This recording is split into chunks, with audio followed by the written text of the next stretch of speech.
Okay, discuss Tennyson as a representative poet.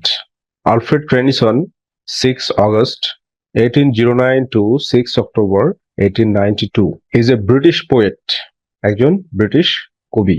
He was the poet laureate, তিনি রাজসভার কবি ছিলেন, of great ব্রিটেনের and Ireland এবং আয়ারল্যান্ডের during much of Queen Victoria's reign, রানী ভিক্টোরিয়ার শাসনামলে, রাজত্বকালে, and remains এবং রয়েছে one of the most popular British poets, একজন অন্যতম ব্রিটিশ কবি হিসাবে।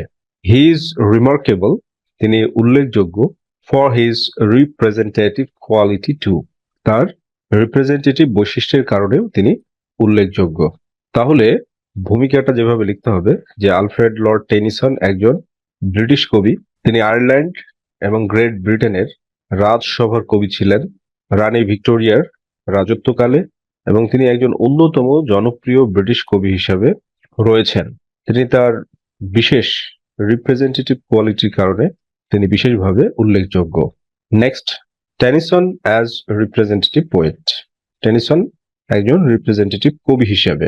The term representative poet means, representative poet বলতে বোঝায় এ পোয়েট একজন কবিকে, হু এপিটোমাইজেস যিনি তুলে ধরেন বা চিত্রিত করেন।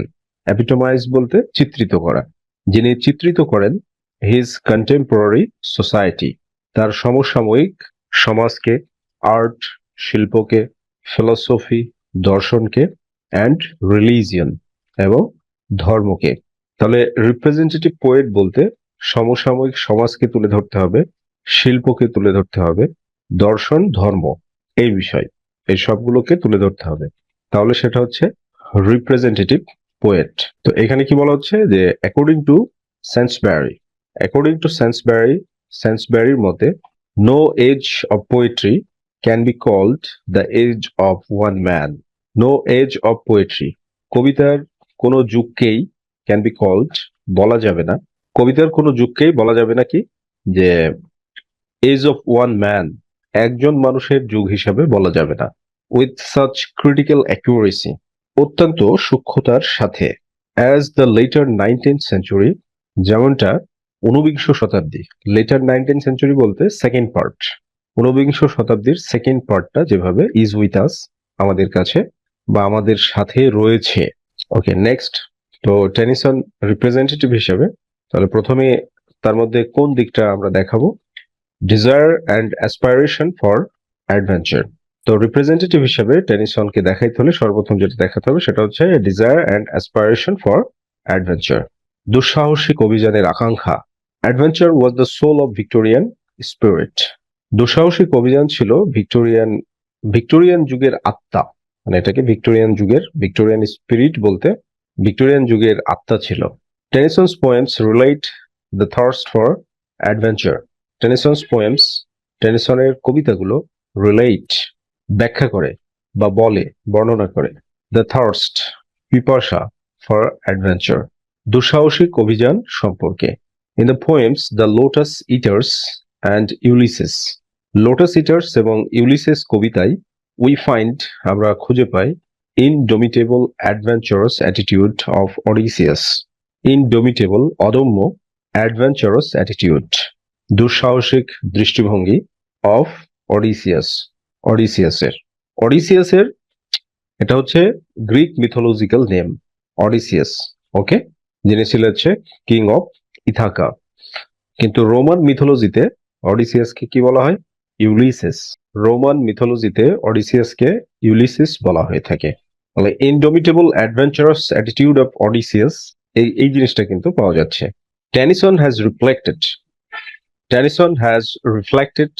টেনিসন প্রতিফলিত করেছেন on the life's and tendency, জীবন এবং প্রবণতার উপর প্রতিফলিত করেছেন বলতে মনোনিবেশ করেছেন, ভিক্টোরিয়ান পিপল, ভিক্টোরিয়ান যুগের, থ্রু অডিসিয়াসের মাধ্যমে, মানে অডিসিয়াস এই চরিত্রটাকে টেনিসন বেছে নিয়েছেন ভিক্টোরিয়ান পিপলদেরকে উপস্থাপন করার জন্য। সো এখানে একটা কোটেশন দিই আমরা ইউলিসিস কবিতা থেকে, I cannot rest from travel, আমি ভ্রমণ থেকে বিশ্রাম নিতে পারি না। I'll drink life to the lees, আমি জীবনকে পান করব একেবারে পরিপূর্ণভাবে। I drink life to the lees মানে জীবনকে পরিপূর্ণভাবে পান করব। Okay, now next point, inferiority of women, মহিলাদের হীনমন্যতা, এই জিনিসটাকে ফোটানো হয়েছে। ইনফেরিয়রিটি অফ উইমেন, মহিলারা হচ্ছে মানে ছোট মন মানসিকতার, এই বিষয়গুলো মহিলাদেরকে তোমার ভালো অবস্থানে ছিল না তারা। ওকে, দ্য ইনফেরিয়রিটি অফ উইমেন, তাহলে early and middle Victorian people মানে প্রাথমিক এবং মধ্য ভিক্টোরিয়ান লোকেরা looked on women as inferior, মহিলাদেরকে মানে নিম্ন দৃষ্টিকোণ থেকে দেখতো, টু মেন পুরুষের চাইতে, from the respective of mental power and Prestige, মানসিক শক্তি বা সম্মানের দৃষ্টিভঙ্গির ক্ষেত্রে মহিলাদেরকে পুরুষদের চাইতে ইনফেরিয়র হিসেবে দেখা হতো। দে থট, দে বলতে ভিক্টোরিয়ান পিপল, ভিক্টোরিয়ান লোকজন মানে থট মনে করত বা চিন্তা করত, the responsibilities of women were, মহিলাদের দায় দায়িত্ব ছিল to handle household chores মানে গৃহস্থালির কাজকাম করা, মানে বাড়ির কাজকাম করা, রান্না বাড়া করা, অন্যান্য বিষয়কে দেখা, সেই বিষয়গুলো। অ্যান্ড প্রোপাগেট চাইল্ড, আর সন্তান জন্ম দেওয়া, প্রোপাগেট চাইল্ড বলতে সন্তান জন্ম দেওয়া। তাহলে ভিক্টোরিয়ান পিপুলরা কি চিন্তা করত, যে মহিলাদের দায়িত্ব হচ্ছে বাড়ির কাজকর্ম করা এবং সন্তান জন্ম দেওয়া। Such attitude to women, such attitude two women, মহিলাদের প্রতি এ ধরনের দৃষ্টিভঙ্গি ইজ ফার্মলি ডিক্লেয়ার্ড, দৃঢ়ভাবে ঘোষণা করা হয় in the poems of Tennyson, টেনিসনের কবিতাগুলোতে, সাচ অ্যাজ যেমন লক্সলি হল, যেমন লক্সলি হল কবিতাটাতে এটা আমরা খুঁজে পাই। Weakness to be worth with weakness, women's pleasures, women's pains, nature made them blinder, motions bounded in a shallower brain, woman is laser man। তো বলছে লক্সলি হল কবিতার এটা একটা কোটেশন, কোটেশনে কি বলা হচ্ছে, weakness to be worth weak weakness, মানে দুর্বলতা দুর্বলতার সাথে যোগ্য, দুর্বলতা দুর্বলতার সাথে যোগ্য, উইকনেস দুর্বলতা, টু বি ওর্থ যোগ্য, উইথ উইকনেস দুর্বলতার সাথে। উইমেন্স প্লিজার, নারীদের আনন্দ, উইমেন্স পেইন, নারীর কষ্ট, nature made them blinder motions, প্রকৃতিই তাদেরকে অন্ধ কানা বানিয়েছে, bounded in a shallower brain, এবং তাদেরকে একটা ধিমি অগভীর, শ্যালোয়ার বলতে অগভীর মস্তিষ্ক দিয়েছেন। Woman is lesser man, woman is lesser man, আর এই শ্যালোয়ার ব্রেনের কারণে নারীরা পুরুষদের চাইতে কমা, নিম্ন। Actually the Victorian husband considered married to be an institution, আচ্ছা এখানে ম্যারিড হবে না, এটা হচ্ছে ম্যারেজ হবে, যে Victorian husband considered marriage, Victorian স্বামীরা বিয়েকে বিবেচনা করতো বা মনে করতো টু বি অ্যান ইনস্টিটিউশন, একটা প্রতিষ্ঠান হিসাবে, for securing his own comfort and satisfaction, মানে নিশ্চিত করতে his own comfort and satisfaction, তার নিজের নিরাপত্তা এবং তার নিজের আরাম এবং সন্তুষ্টি। ওকে, তাহলে দ্বিতীয় বিষয় হচ্ছে কি, ইনফেরিয়রিটি অফ উইমেন, মহিলাদের হীনমন্যতা, মহিলাদের খারাপ অবস্থান সমাজে, সেই জিনিসটাকে টেনিসন তার কবিতাতে তুলে ধরেছেন। Okay, now coming to the third point, third পয়েন্টে কি বলা হচ্ছে, conflict between science and religion, conflict between science and religion, ধর্ম এবং বিজ্ঞানের মধ্যে সংঘর্ষ। ধর্ম এবং বিজ্ঞানের মধ্যে সংঘর্ষ এটা তাদের ব্যাপার, কারণ বাইবেল তথা ইনজিলকে তারা কালের আবর্তনে বারবার বারবার করে তোমার সংস্কার করেছে, সংস্কার করতে গিয়ে এই ধর্ম এবং বিজ্ঞানের মধ্যে সংঘাত সৃষ্টি হয়েছে। তো এখানে কি বলা হচ্ছে, পারহ্যাপস সম্ভবত, no period witnesses so acute conflict, কোন যুগই সাক্ষী দেয় না এরকম তীব্র সংঘাতের, দ্বন্দ্বের, no period witnesses so acute conflict, এ ধরনের তীব্র সংঘাত বা দ্বন্দ্বের, বিটুইন ফেথ অ্যান্ড রিলিজন, ধর্ম এবং বিশ্বাসের মধ্যে, অ্যাজ ইট ইজ ফাউন্ড, এটা যেমনটা দেখা যায়, ইন ভিক্টোরিয়ান এরা, ভিক্টোরিয়ান যুগে। It is this anguish that, it is this anguish, this anguish বলতে conflict between science and religion, এটাকে বোঝাচ্ছে, এটা সেই যন্ত্রণা, দ্যাট গেটস এনশ্রিন্ট, এনশ্রিন্ট বলতে যেটা সুমহান উচ্চতা পেয়েছে বা জায়গা পেয়েছে, পবিত্র স্থান পেয়েছে, ঠিক আছে, উইথ অ্যান ইম্প্যারিশেবল ইন্টারেস্ট, একটা অবিনশ্বর বা স্থায়ী আগ্রহের সাথে, ইন টেনিসনস পোয়েট্রি, টেনিসনের কবিতায়। If one wants to understand, যদি কেউ বুঝতে চায়, the nature of the appalling void, the nature প্রকৃতি, of the appalling void, appalling শব্দের অর্থ হচ্ছে, শাব্দিক শব্দ যেটা, সেটা হচ্ছে ভয়ঙ্কর, আতঙ্কজনক, ভয়ঙ্কর আতঙ্কজনক। ভয়েড মানে হচ্ছে শূন্যতা, যে ভয়ঙ্কর আতঙ্কজনক শূন্যতার প্রকৃতি যদি কেউ বুঝতে চায়, that gap in man's minds, যেটা মানুষের মনের মধ্যে মানে গ্যাপ তৈরি করে দিয়েছে। গ্যাপ তৈরি করে দিয়েছে বলতে মানে মানুষের মনের মধ্যে সন্দেহ ঢুকিয়ে দিয়েছে। তাহলে one has only to read, একজনকে শুধু পড়তে হবে, the ক্যান্টোস 34, 35, 36, 54, 54, 55 and 56 of the poem In Memoriam. In Memoriam নামে টেনিসনের যে কবিতাটা রয়েছে, সেই কবিতাটার এই ক্যান্টোস গুলো পড়তে হবে।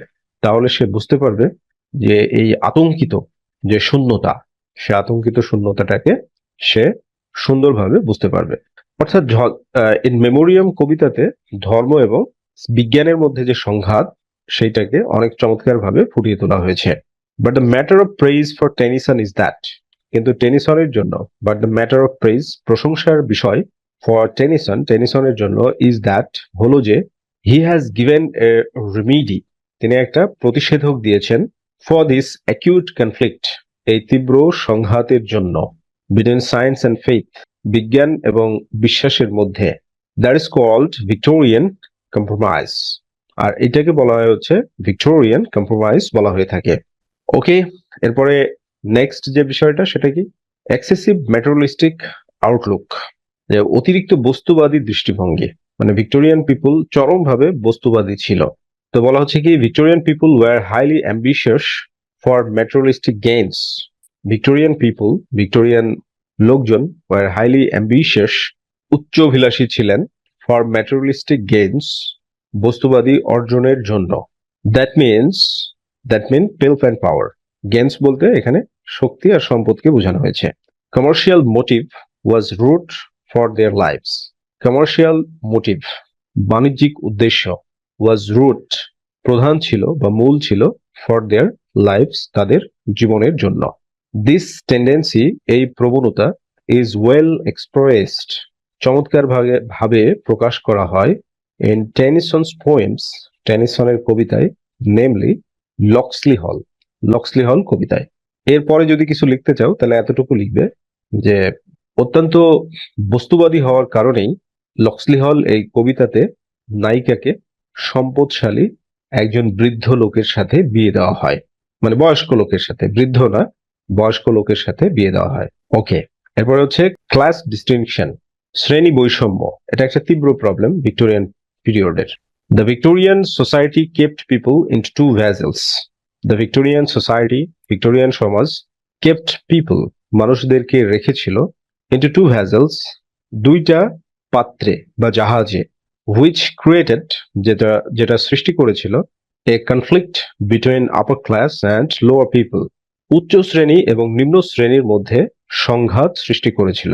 The hero of the poem Locksley Hall কবিতার নায়ক, কুড নট ম্যারি, বিয়ে করতে পারেনি, হিজ বিলভেড, তার প্রেমিকাকে, because of his lower social and economic background, তার নিম্ন সামাজিক এবং অর্থনৈতিক ব্যাকগ্রাউন্ডের কারণে। তো এখানে আমরা একটা কোট করতে পারি, কোটটা কি, cursed be the sickly forms, অভিশাপ, সিকলি ফর্মস বলতে অসুস্থ রূপকে, মানে সোসাইটির যে সিস্টেম, ফর্মস বলতে এখানে সোসাইটাল সিস্টেমকে বোঝাচ্ছে। Cursed be the sickly forms, অভিশাপ অসুস্থ সেই গঠনকে, that are from honest nature's rule, এখানে অনেস্ট নেচার্স রুল মানে প্রকৃতির নিয়ম থেকে, আর মানে বিচ্ছিন্ন হওয়া, এখানে ভুল করা না, বিচ্ছিন্ন হওয়া, যেটা প্রকৃতির নিয়ম থেকে বিচ্ছিন্ন হয়ে গিয়েছে। অর্থাৎ এখানে বিষয়টা এরকম যে জন্মগতভাবেই কিছু মানুষকে বেশি সম্পদ দেওয়া হয়েছে আর কিছু মানুষকে কম সম্পদ দেওয়া হয়েছে, এটা প্রকৃতির নিয়ম, সেইটা থেকে সমাজ বিচ্ছিন্ন হয়ে গিয়েছে।